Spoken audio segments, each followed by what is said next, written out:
भागवत पुराण तृतीय स्कंध 19वां अध्याय। हिरण्याक्ष का वध।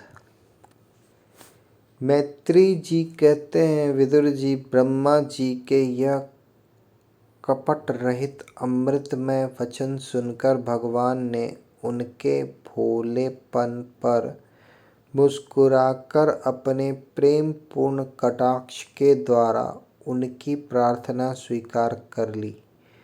फिर उन्होंने झपटकर अपने सामने निर्भय विचरते हुए शत्रु की ठुड्डी पर गदा मारी, किंतु हिरण्याक्ष की गदा से टकराकर वह गदा भगवान के हाथ से छूट गई और चक्कर काटती हुई जमीन पर गिरकर सुशोभित हुई।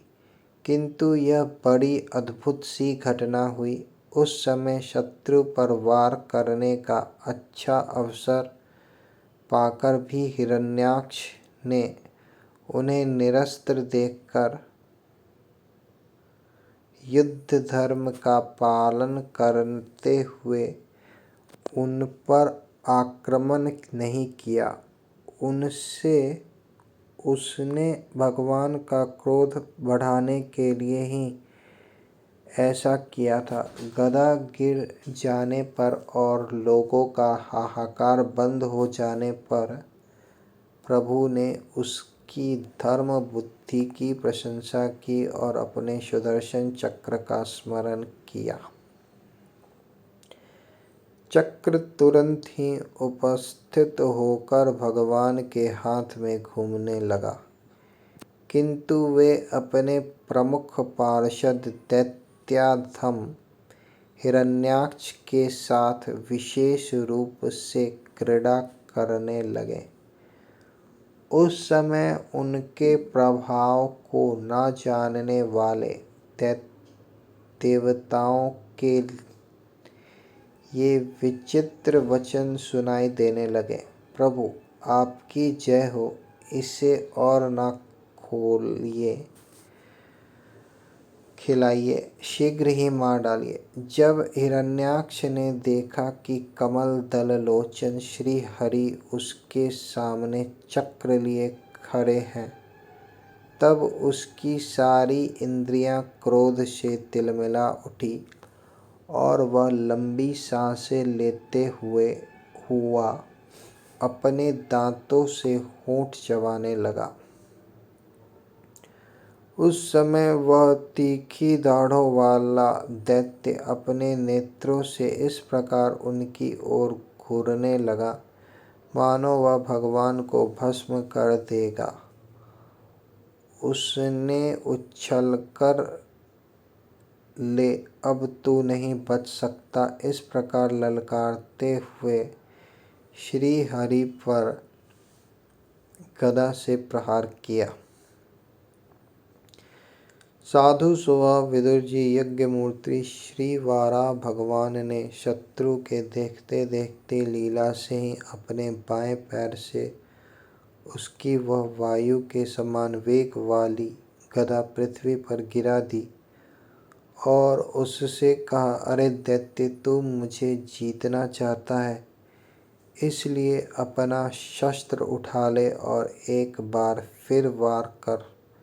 भगवान के इस प्रकार कहने पर उसने फिर गदा चलाई और बड़ी भीषण गर्जना करने लगा। गदा को अपनी ओर आते देखकर भगवान ने जहाँ खड़े थे वहीं से उसे आते ही अनायास इस प्रकार पकड़ लिया, जैसे गरुड़ सांपिनी को पकड़ ले। अपने उद्यम को इस प्रकार व्यर्थ हुआ देख उस महादैत्य का घमंड ठंडा पड़ गया और उसका तेज नष्ट हो गया।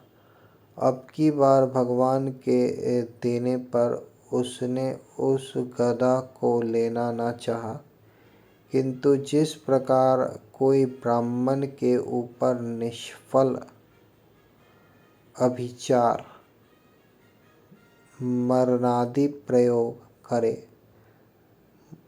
मुठ आदि चलाए, वैसे ही उसने श्री यज्ञ पुरुष पर प्रहार करने के लिए एक प्रज्वलित अग्नि के समान लपलपाता हुआ त्रिशूल लिया। महाबली हिरण्याक्ष का अत्यंत वेग से छोड़ा हुआ वह तेजस्वी त्रिशूल आकाश में बड़ी तेजी से चमकने लगा। तब भगवान ने उसे अपनी तीखी धार वाले चक्र से इस प्रकार काट डाला जैसे इंद्र ने गरुड़ जी के छोड़े हुए तेजस्वी पंख को काट डाला था। भगवान के चक्र से अपनी त्रिशूल के बहुत से टुकड़े हुए देखकर उसे बड़ा क्रोध हुआ। उसने पास आकर उनके विशाल वक्ष स्थल पर, जिस पर श्रीवत्स का चिन्ह सुशोभित है, कसकर घूंसा मारा और फिर बड़े जोर से गरजकर अंतर्धान हो गया। विदुर जी, जैसे हाथी पर पुष्पमाला की चोट का कोई असर नहीं होता, उसी प्रकार उसके इस प्रकार घूंसा मारने से भगवान आदि वाराह तनिक भी टस से मस नहीं हुए। तब वह महामायावी दैत्य मायापति श्री हरि पर अनेक प्रकार की मायाओं का प्रयोग करने लगा, जिन्हें देखकर सभी प्रजा बहुत डर गई और समझने लगी कि अब संसार का प्रलय होने वाला है। बड़ी प्रचंड आंधी चलने लगी, जिसके कारण धूल से सब ओर अंधकार छा गया। सब ओर से पत्थरों की वर्षा होने लगी, जो ऐसे जान पड़ते थे मानो किसी क्षेपण यंत्र गुलेल से फेंके जा रहे हों। बिजली की चमचमाहट और कड़क के साथ बादलों के घिरे आने से आकाश में सूर्य चंद्र आदि ग्रह छिप गए तथा उनसे निरंतर पीप केश, रुधिर, विष्ठा, मूत्र और हड्डियों की वर्षा होने लगी। विदुर जी, ऐसे ऐसे पहाड़ दिखाई देने लगे जो तरह तरह के अस्त्र शस्त्र बरसा रहे थे। हाथ में त्रिशूल लिए बाल खोले नंगी राक्षसियां दिखने लगी। बहुत से पैदल घुड़सवार, रथी और हाथियों पर चढ़े सैनिकों के साथ आतताई यक्ष राक्षसों का मारो मारो, काटो काटो, ऐसे अत्यंत क्रूर और हिंसामय कोलाहल सुनाई देने लगा। इस प्रकार प्रकट हुई उस आसुरी माया जाल का नाश करने के लिए यज्ञ मूर्ति भगवान वाराह ने अपना प्रिय सुदर्शन चक्र छोड़ा। उस समय अपने पति का कथन स्मरण हो आने से दिति का हृदय सहसा काँप उठा और उसके स्तनों से रक्त बहने लगा। अपने माया जाल नष्ट हो जाने पर वह दैत्य फिर भगवान के पास आया।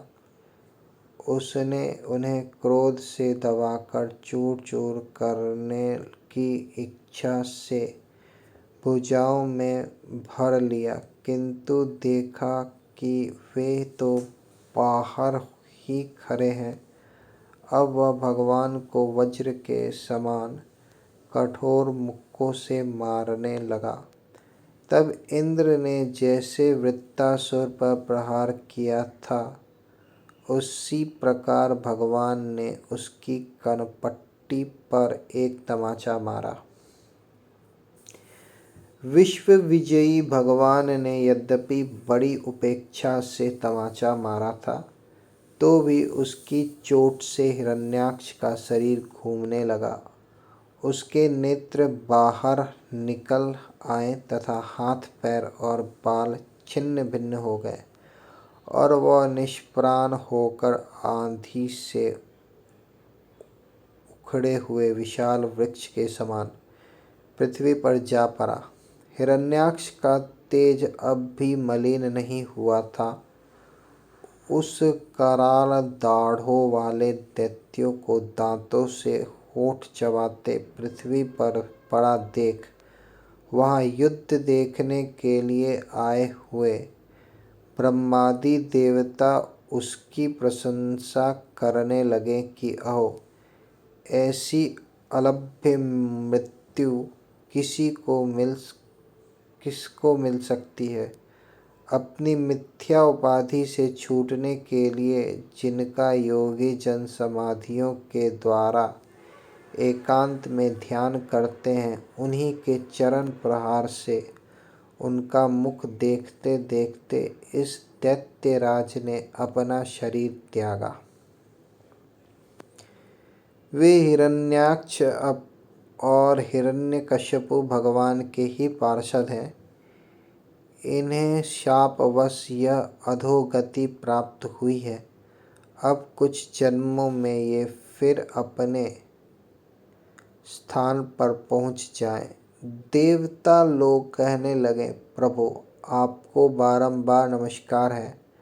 आप संपूर्ण यज्ञों का विस्तार करने वाले हैं तथा संसार की स्थिति के लिए शुद्ध सत्व में मंगल विग्रह प्रकट करते हैं।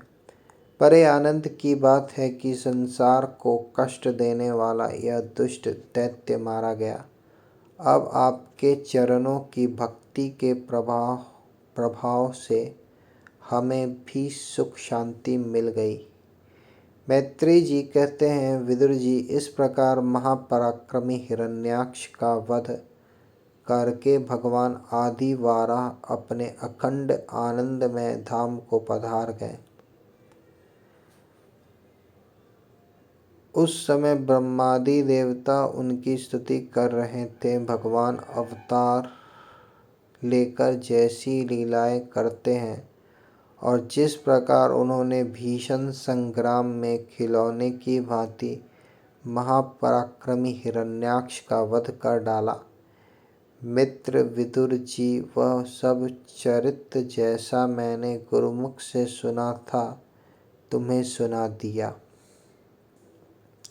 सूत जी कहते हैं, शौनक जी, मैत्रेय जी के मुख से भगवान की यह कथा सुनकर परम भागवत विदुर जी को बड़ा आनंद हुआ। जब अन्य पवित्र कीर्ति और परम यशस्वी महापुरुषों का चरित्र सुनने से ही बड़ा आनंद होता है, तब श्री वत्सधारी भगवान की ललित लीलाओं की तो बात ही क्या है। जिस समय ग्रह के पकड़ने पर गजराज प्रभु के चरणों का ध्यान करने लगे और उनकी हथेलियां दुख से चिंघाड़ने लगी, उस समय जिन्होंने उन्हें तत्काल दुख से छुड़ाया और जो सब ओर से निराश होकर अपनी शरण में आए, वे सरल हृदय भक्तों से सहज में ही प्रसन्न हो जाते हैं, किंतु दुष्ट पुरुषों के लिए अत्यंत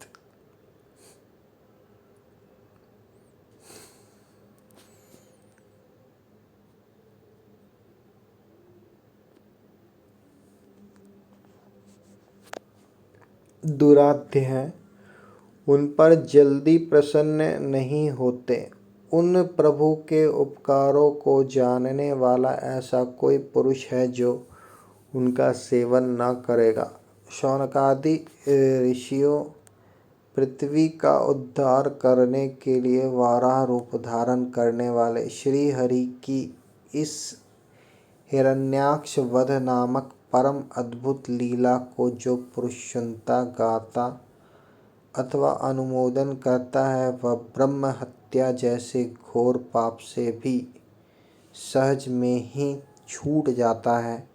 यह चरित्र अत्यंत पुण्यप्रद, परम पवित्र, धन और यश की प्राप्ति कराने वाला, आयु वर्धक और कामनाओं की पूर्ति कराने वाला तथा युद्ध में प्राण और इंद्रियों की शक्ति बढ़ाने वाला है। जो लोग इसे सुनते हैं उन्हें अंत में श्री भगवान का आश्रय प्राप्त होता है।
तो इस प्रकार भागवत पुराण 33 स्कंद हिरण्याक्ष का वध समाप्त होता है, 19वां अध्याय। और अगले अध्याय 20वें अध्याय में ब्रह्मा जी की रची हुई अनेक प्रकार की सृष्टि का वर्णन